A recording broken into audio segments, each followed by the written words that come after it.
Well, welcome back to ASP.NET Core Full Stack Development Projects.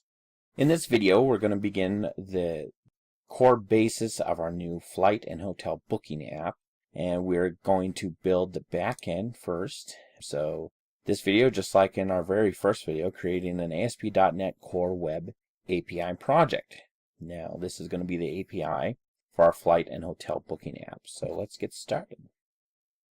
Okay, we're going to jump over here. It's still in my shopping API from our last one. We're going to go ahead and hit File, New, Project. Alright, it's the .NET Core, just like before, ASP.NET Core Web Application.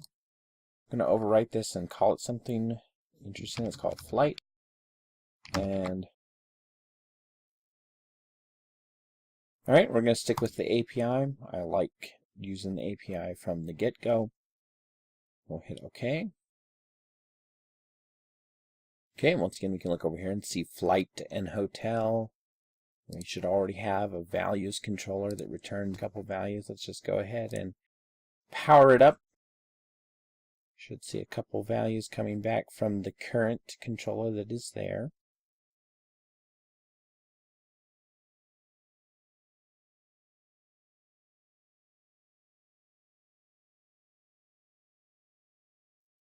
Okay, now you see localhost 50306, API, values, value 1 and value 2.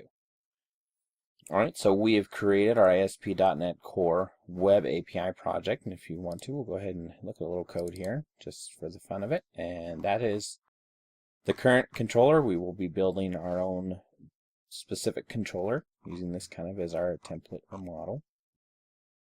And so let's be thinking about what kind of data would we be flowing across in an online flight and hotel booking app. And we'll start